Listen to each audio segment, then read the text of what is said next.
Hi, എല്ലാവർക്കും നമസ്കാരം. ഇന്ന് നമ്മൾ റോമിലെ ചരിത്രമുറങ്ങുന്ന കൊളോസിയത്തെക്കുറിച്ചാണ് സംസാരിക്കുന്നത്. നൂറ്റാണ്ടുകളായി തലയുയർത്തി നിൽക്കുന്ന ഈ മഹാത്ഭുതം ഒരുപാട് കഥകൾ പറയാനുണ്ട്. ഇറ്റലിയുടെ ഹൃദയഭാഗത്ത് ലോകത്തിലെ 7 അത്ഭുതങ്ങളിൽ ഒന്നായി അറിയപ്പെടുന്ന ഈ കൂറ്റൻ നിർമ്മിതി മനുഷ്യന്റെ വാസ്തുവിദ്യയുടെയും ഒപ്പം ക്രൂരമായ വിനോദങ്ങളുടെയും ഒരു നേർസാക്ഷ്യമാണ്. ഇതുവരെ നിർമ്മിക്കപ്പെട്ടതിൽ വെച്ച് ഏറ്റവും വലുതും പഴയതുമായ ഈ ആംഫിതിയേറ്റർ റോമൻ സാമ്രാജ്യത്തിന്റെ പ്രതാപം വിളിച്ചോതുന്നു. എന്നാൽ ഈ കൽത്തൂണുകൾക്കിടയിൽ ഒളിഞ്ഞുകിടക്കുന്നത് വെറും കല്ലുകൾ മാത്രമല്ല, ഒരു ഇരുണ്ട കാലഘട്ടത്തിന്റെ ചോര കിനിയുന്ന ചരിത്രം കൂടിയാണ്. പണ്ട് കൊളോസിയം ഇന്നു കാണുന്ന പോലെ നിശബ്ദമായിരുന്നില്ല. മനുഷ്യരും മൃഗങ്ങളും ജീവനുവേണ്ടി പോരാടുന്ന കാഴ്ച കണ്ട് ആർത്തുവിളിച്ച ഒരു ജനതയുടെ ശബ്ദത്താൽ ഈ മതിലുകൾ പ്രകമ്പനം കൊണ്ടിരുന്നു.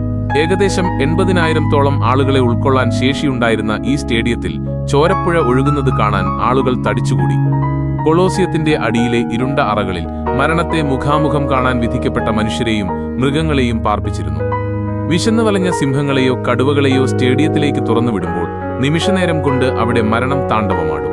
ഈ അരുംകൊലകൾ കണ്ട് ആസ്വദിച്ച ജനക്കൂട്ടവും ചോരയുടെ ഗന്ധം നിറഞ്ഞ അന്തരീക്ഷവും കൊളോസിയത്തിന്റെ ഭീകരമായ മുഖമായിരുന്നു.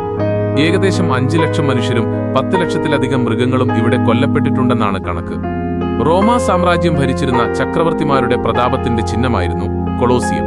ജൂഡിയയിൽ നിന്നുള്ള ആയിരക്കണക്കിന് അടിമകളുടെ വിയർപ്പും കണ്ണീരും വീഴ്ത്തിയാണ് 10 വർഷം കൊണ്ട് വെസ്പാസിയൻ ചക്രവർത്തിയും മക്കളായ ടൈറ്റസും ഡൊമിഷ്യനും ഇത് പടുത്തുയർത്തിയത്. അക്കാലത്ത് അധികാരത്തിന്റെ ഉന്നതിയിൽ നിന്നിരുന്ന കൊമോഡസ് ചക്രവർത്തി താൻ ഹെർക്കുലീസിന്റെ അവതാരമാണെന്ന അഹങ്കാരത്താൽ സ്വയം ഗ്ലാഡിയേറ്ററായി വേഷമിട്ട് കളത്തിലിറങ്ങി.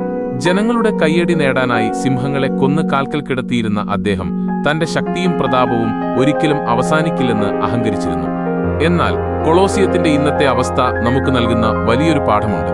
അന്ന് ആകാശത്തോളം ഉയർന്നു നിന്ന റോമൻ സാമ്രാജ്യത്തിന്റെ അഹങ്കാരവും ചോര കണ്ട് ആർത്തട്ടഹസിച്ച ജനക്കൂട്ടവും താൻ ദൈവമാണെന്ന് കരുതിയ ചക്രവർത്തിമാരും ഇന്നെവിടെ?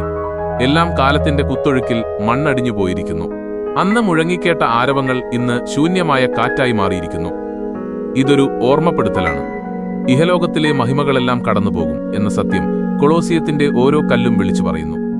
ഇന്നത്തെ ലോകത്ത് നാം കാണുന്ന വമ്പൻ കെട്ടിടങ്ങളും സാങ്കേതിക വിദ്യയുടെ അഹങ്കാരങ്ങളും അധികാരത്തിന്റെ ഗർവുകളുമെല്ലാം ഇതുപോലെ ഒരു നാൾ വിസ്മൃതിയിലാകും. മനുഷ്യൻ പടുത്തുയർത്തുന്ന സാമ്രാജ്യങ്ങൾക്ക് ഒരു കാലത്തും ശാശ്വതമായ നിലനിൽപ്പില്ല. റോമിലെ ആ ചക്രവർത്തിമാർ കരുതിയത് തങ്ങളുടെ പേര് ലോകാവസാനം വരെ നിലനിൽക്കുമെന്നാണ്. എന്നാൽ ഇന്ന് കൊളോസിയം അവശേഷിക്കുന്നത് ഒരു സ്മാരകമായി മാത്രമാണ്. മനുഷ്യന്റെ ക്രൂരതയുടെയും ഒപ്പം ലൗകികമായ പ്രതാപങ്ങളുടെ നിസ്സാരതയുടെയും സ്മാരകം. ഈ ലോകത്തിലെ സൗന്ദര്യവും പണവും പ്രശസ്തിയും എല്ലാം വാടിപ്പോകുന്ന പൂക്കൾ പോലെയാണ്. എന്നാൽ ദൈവത്തിൽ നിന്നുള്ളത് മാത്രമേ എന്നും നിലനിൽക്കുകയുള്ളൂ. കാലത്തിന് മായ്ക്കാൻ കഴിയാത്ത, തുരുമ്പെടുക്കാത്ത, കള്ളന്മാർ മോഷ്ടിക്കാത്ത നിത്യമായ മഹത്വം ദൈവത്തിൽ നിന്ന് വരുന്നതാണ്. കൊളോസിയത്തിന്റെ തകർന്ന മതിലുകൾക്കിടയിലൂടെ നടക്കുമ്പോൾ നാം തിരിച്ചറിയണം, ഇന്നത്തെ നമ്മുടെ നേട്ടങ്ങളും ആഘോഷങ്ങളും നാളെ വെറും ചരിത്രമായി മാറും. എന്നാൽ നന്മയും സ്നേഹവും ദൈവത്തിലുള്ള വിശ്വാസവും മാത്രമാണ് മരണത്തിനപ്പുറത്തേക്ക് നീളുന്ന നിത്യമായ സത്യം. ലൗകികമായ വിജയങ്ങളെക്കാൾ വലുത് ആത്മാവിൽ സൂക്ഷിക്കുന്ന നിത്യമായ സമ്പത്താണെന്ന് ഈ ചരിത്ര സ്മാരകം നമ്മെ നിശബ്ദമായി പഠിപ്പിക്കുന്നു. ഇന്ന് നമ്മുടെ കൊളോസിയം വിശേഷങ്ങൾ ഇവിടെ അവസാനിക്കുകയാണ്. വീണ്ടും ഒരു പുതിയ വീഡിയോയുമായി കാണാം. ബൈ.